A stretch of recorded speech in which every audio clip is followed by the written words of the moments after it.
Anabi, good evening. Thank you very much for your time. Good evening, Sammy. Many will say that the law is taking its course. Why is the NPP not happy when the law is taking its course? This is not the case. The police invited our Bono regional chairman on Monday. He went to the police CID with his lawyer. Then he was arrested. Then he was kept in police custody till the following day, where he was brought before a court. Then a court kept him for another 3 days to reappear on Friday. Now, these charges are all misdemeanor. And I just got the certified true copy of the ruling, and I'm amazed. Now, the judge in his ruling said that accused person before the court is facing 2 charges of misdemeanor. However, in the instant case, the court will not look at only the charges being misdemeanor, but will extend to the position of the IGP. And I'm worried. So now the judge is saying that, yes, I understand that these are charges that will be described as a misdemeanor, but however, I'm going to put it aside because this also affects the person of the IGP. I'm going to treat it differently. And I was surprised. And I'm reading it now. I have the true certified copy of the ruling. You see, it looks like we have different sets of laws for the NDC. In Akwatia, openly, the Abuakwa North Communication Officer of the NDC said, and I was happy that ChannelOne reporter was there, that we are looking for 3 people. Anadompe, Afenyo-Markin, and Anabi. And we will kill them. I've sent the video to you. You've seen it. And this gentleman is walking freely. In fact, we have officially petitioned the IGP, signed by the General Secretary. It was presented to the IGP's office by the Communications Director of the party. As I speak with you, we have not received any official correspondence from the police. So for Azoka said that he was going to kill Afenyo-Markin, and as a result of that, we're going to have another by-election in Ifutu. The NPP again petitioned. Now, so for Azoka is walking freely. We were just told, a couple of hours ago that he was arrested. We don't even know where he was arrested. Look, when they arrested, even Abronye, images of him went viral, handcuffed. Have you seen images of Sofa Azoka? No. So clearly, there is a deliberate weaponization of these state institutions to harass the opposition party. And we are going to stand against this. Clearly. Because if somebody is arraigned before a court on Tuesday, he is remanded in police custody, he reappears on Friday today, and we are being told that yes, it is a misdemeanor, but we are going to look beyond that. Why? Because the IGP is involved. And shocking, Sami, let me read further. Then he says that it is always said that all persons are equal, but in practice, it is not so. This was part of the ruling. In fact, it is stipulated in our constitution that all of us, we are equal before the law. All of us. Now,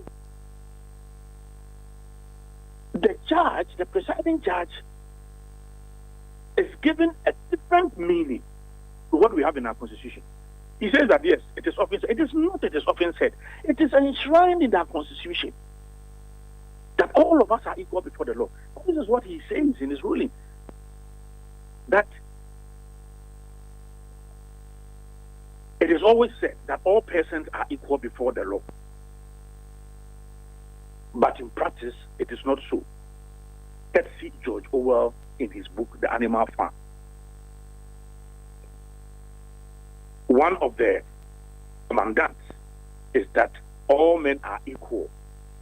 Some are equal than others. Translated into this case, all men are equal, but some are more equal than others. I was surprised. So who is saying this? The judge is the one saying this? I am reading the certified true copy of the ruling to you. And I'm going to send you a copy.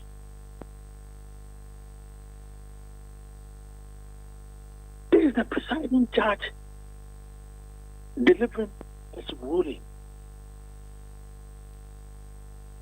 So yes, first of all, charges are misdemeanor, but I'm not going to treat it as misdemeanor. Why? Because the IGP is involved. Secondly, yes, it is often said that all are equal, but some are equal than. How? It is the Constitution saying that all of us are equal before the law. It is not, it is often said. But yet, this found expression in the ruling of the presiding judge. If the charge against him is misdemeanor, you are a lawyer. If it's misdemeanor, exactly what did he do for these charges to be leveled against him? Okay, so now, if I can also, let me tell you the charges. I have the certified, I just want to read the certified. Okay, so this is it. Count 1. Publication of false news with intent to cause fear and panic, contrary to Section 208(1) of the Criminal Offences Act. Then count 2. Offensive conduct conducive to breaches of peace, contrary to Section 207. Look, on the day we're having the Akotia by-election, Adonia went live on TV and said that, look, so far Zoka is threatened to kill Afenyo-Markin. There's also another gentleman, the communications officer, who says that they are looking for 3 people, my good self, Anodon Prayer, and Afenyo-Markin, and they want to kill us. So is it the case that IGP hadn't seen this, and the Black Maria is still there, yet some of his language, I can say that I do not condone such language. It is to the person of the IGP. It is the person of the IGP. But the basic issue was that how is it that somebody can threaten the life of the person and the person is still walking free? In his language, there were some excesses. So this is what the presiding judge is saying, that yes, it is a misdemeanor, but however, the IGP is involved. So I'm not going to treat it as a misdemeanor. This is very, very, very, very pathetic. So what's the next step? Now that the judge says, even though the charge is misdemeanor, but then it's not going to be treated, so what options are available to the party and then the legal team of Abronye? Oh, we'll let you know. I mean, there's a meeting going on. We'll let you know. But he's been remanded into police custody for one week. We are supposed to reappear before the court next week, Friday. We will know. We will disclose our next move. But we are going to rise up against this. The party, through the National Youth Wing, is going to mount a major protest against this. As I said, there is a clear, deliberate orchestration and weaponization of state institutions to harass the opposition party. I have a text here from Ahmed in Tamale who says that, and I quote, "Why is Nanabi complaining? During the time of the NPP, we saw similar situations. So why should he be complaining at this time?" Look, you know what? Nanado now is an angel to many people, including myself. We were in this country. There's this Samuel Hunto guy who said that any time Nanado uses the private jet should crash, and he want Nanado because Nanado is not of any importance to us, so he should die. You've seen the video. Did we weaponize state institution to go and arrest him? If I can give you countless. Look, even Nanado himself, at the point, there was some element in NDC who accused him. Very, very unfortunately, he accused him of being behind the death of his first wife. They used all of this for politics. All. Look, they accused Nanado of so many things. His Excellency Nana Dankwa Akufo-Addo weaponized state institutions against these people. You are aware. You are in this country. The things they said. Look, now Abronya says that IGP is corrupt and he's been arrested. How many times we were being told that Nanado is the most corrupt president ever? By their communications officer, by high-ranking personalities in their party. Then Nanado weaponized state institutions to arrest these people.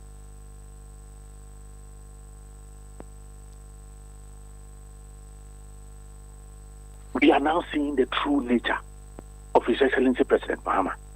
And clearly, there is that agenda to weaponize state institutions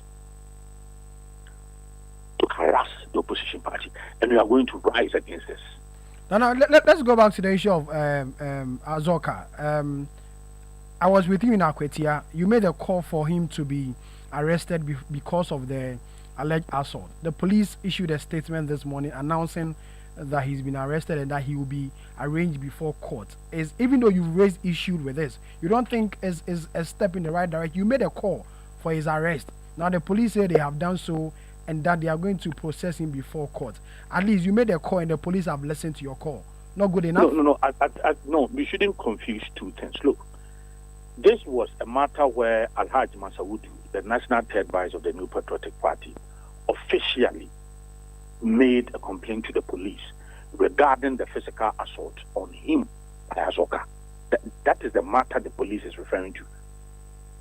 But the statement of death threat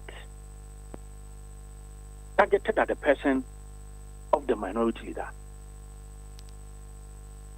we've not heard from the police.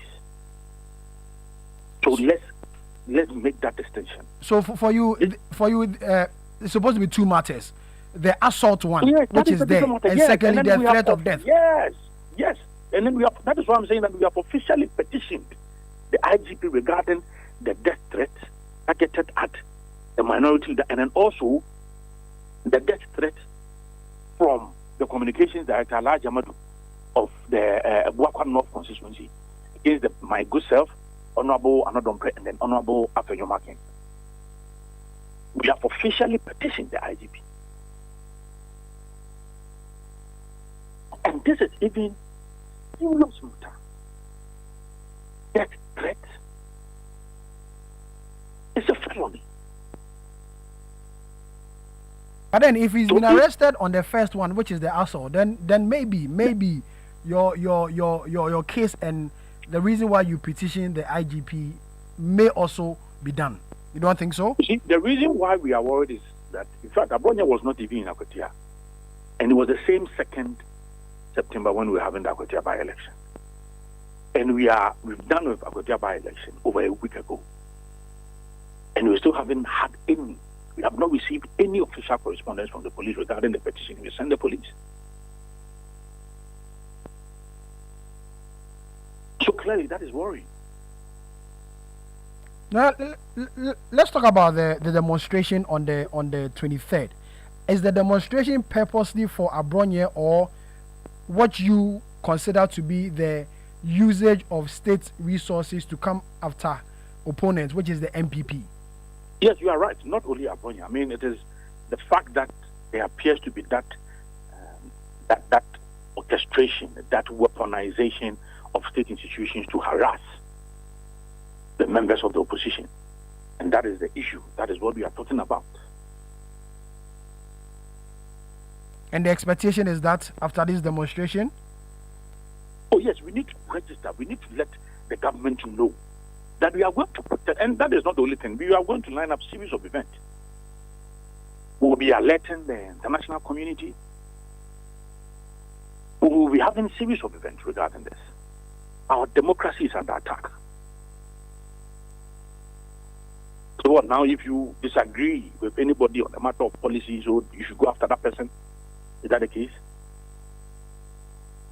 If somebody vehemently criticizes you, then that person becomes an enemy, and for that matter, you need to what? Go together, state institutions to go after that person. Is that what we are talking about? No. And that is exactly what President Mahama spoke about when he was the opposition leader. That is why I'm saying today, many people are seeing our former president as an angel, Nana Dankwa Akufo-Addo, who will take in every criticism constructively. You can insult him. He is not going to weaponize these institutions against you. Okay, Nana, thank you. Thank you very much for your time. Nana B. Henry Nana Boachi, national organizer of the New Patriotic Party, the NPP.